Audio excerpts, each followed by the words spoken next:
Labdien! Kopā ar jums ir Sandra Podziņa. Šodien atkal runāsim otrajā daļā, ko mēs vēl šajā lapā tagad varam izveidot kādu dizainu, kā mēs varam viņu sakārtot, lai varētu sākt ar viņu kārtīgi strādāt. Tātad pirmajā daļā mēs pieregistrējāmies, un tagad es jums parādīšu izkārtojumu. Sāksim ar bloga izkārtojumu.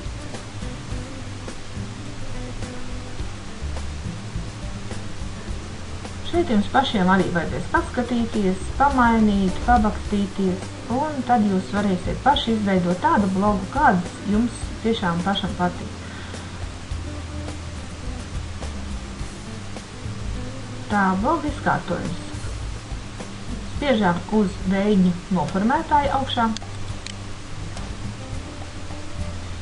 Un tagad parādās mums jau tāds, kā bija iepriekšējā dizainā, kas mums jau vairāk ir pazīstams. Tātad sāksim ar veidi. Šeit mēs varam izvēlēties no šiem, kādu mēs stilu veidosim. Paņemsim pagaidām vienalga, kādu paņemsim vienkāršo. Tā, tas ir pamats, kāds viņš mums varētu izskatīties. Tagad mēs šeit varam apskatīties. Un mēs varam arī sākt meklēt krāsas un dizainus. Tā, tagad mēs izvēlamies vienkāršo. Jūs vēlāk varat arī spiest savspīdīgo vienalga. Tā, tagad fons. Šis fons mēs viņu varam mainīt. Redziet, te ir zilā krāsiņa, uzspiežot uz šeien, mēs varam izvēlēties jau vienalga kādas jau gatavas šablonu. Nu, ja, piemēram, mēs veidojam par dārzu. Redziet, te ir varianti. Varam pamēģināt. O, kāds mums brāžu rūk. Varam puķītus, rozītus uzlikt.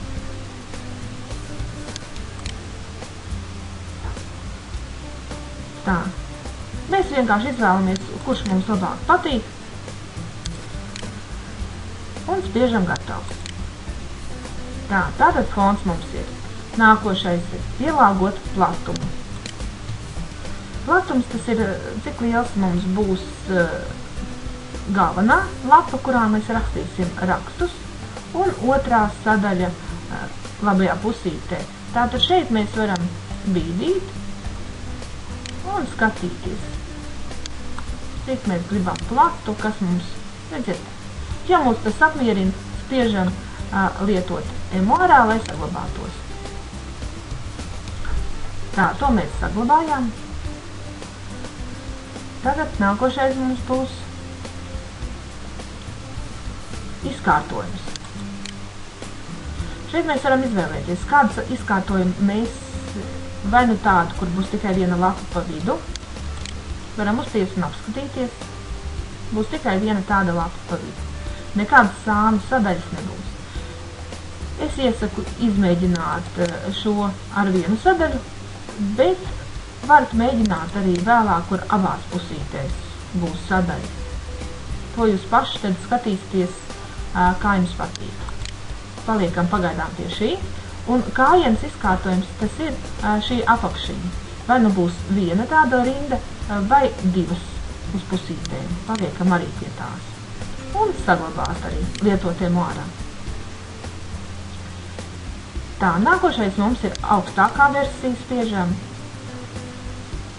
Un šeit jau mēs varam veidot un pārveidot gan nosaukumu, burtu lielumu, krāsas. Tā kā droši varam spiest, piemēram, lapas teksts, kādā būs izskatā burtiņi, spiežam, un tūlītās arī varēsim paskatīties, kā viņi mums mainās. Redziet, kā teksts uzreiz mainās. Tā kā mēs varam droši skatīties un mēģināt. Šeit atkal kādā krāsā vēlamies burtus. Varam likt gan zeltainus burtus.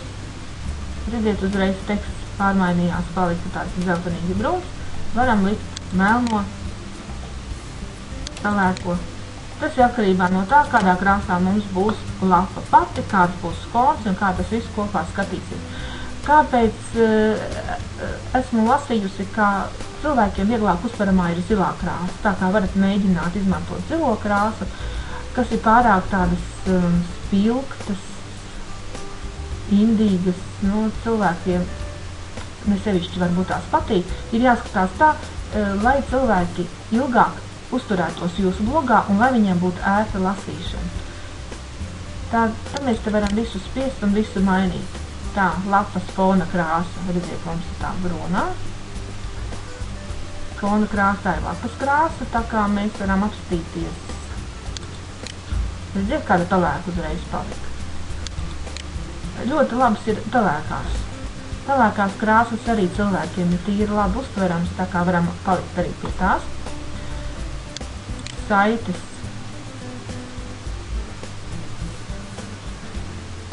To mēs visi varam skatīties, kur ko katrs nozīmē un varam mainīt. Redziet, virsrakstu, piemēram, varat samainīt tādā. Varam uzlikt tādu krāsu. Emuāra apraksts, tas atkal būs, ja mums apakšā būs kāds aprakstīņš, tad tas arī var mainīt krāsu. Tā kā šeit ir ļoti daudz, šeit vienkārši skatāties, ko var pamainīt.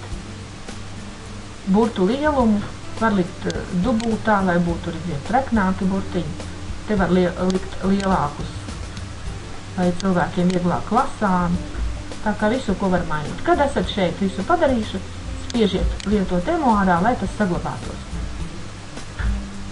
Un tagad tālāk ejam uz, šeit jūs varat apskatīties emuāru, kā viņš izskatītos jums. Redziet, tie nekas, nekāda vaina. Ejam atpakaļ noformēt un tiekam šeit jau. Kad jūs, piemēram, gribat atkal pamainīt, spiežiet pielāgot un jūs tiksiet atkal tādā lapā, kur var mainīt visu un veidot. Tagad es jums parādīšu lapas, jo blogā parasti nav viena lapa, tā ir vairākas lapas un kā viņas var noformēt. Tā, pirmā lapa tā mums ir pati pirmā, kas ir, kuru mēs arī varam izlabot nosaukumu. Es jums rakstu tikai nosaukums, kas saka uzdulot, lai jūs vienkārši redzētu, kā viss mainās. Tagad pievienojam jaunu lapu, tukšo lapu. Un kas ir svarīgi, ļoti svarīgi ir, lai būtu lapa, kurā jums ir apraksts par jums. Uzrakstīsiet šeit tekstiņu. Ja jums ir kādi kodi, piemēram, kad jūs gribat no YouTube likt vēlāk video, tad spiedīsiet HTML kodu un ieliksiet te no YouTube nokopēto kodu un publicēt, un tad jums būs iekšā filmiņi saglabāt. Bet, kad jūs rakstiet tekstus, tad jāspiež sastādīt, un tad jums būs tā kā Wordā, varēsiet rakstīt, mainīt burtiņus, mainīt burtu krāsas, likt dubultā burtus, varat burtus likt lielākus. Tūlītās es jums parādīšu, kaut ko uzrakstīsim.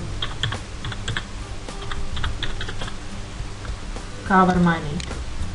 Kopējam visu ievelkam zilā krāsā un redziet, kāds skaitās virsraksta lielums. Varam taisīt viņu arī slīpākā veidā. Ja gribam visu vārdiņu, visu tekstu mainīt, jāievelk mums viņš ir zils. To mēs darām ar kreiso pusīti pelē uzspiežot un ievelkam zilu. Un tad varam mainīt. Tad mainām krāsu. Redziet, kā viss skaisti. Atcerieties, kā mēs varam ielikt, vai būtu uz kāda mājas lapa iekšā. Tā kā visu, ko te mēs varam darīt un mainīt. Galvenais, pēc tam neaizmirstiet uzspiest publicēt. Redziet, parādās jau otrā lapa, kuru jūs varat labot, varat arī dzēst. Tā liekam nākošo lapu un rakstam katrai lapai, par ko mums būs. Tā kā es rakstu, es tikai rakstu, lai jums vienkārši rastos priekšstats, kā tās lapas veidojās, bet jūs paši izvēlaties, kādas un cik lapas jums ir vajadzīgas.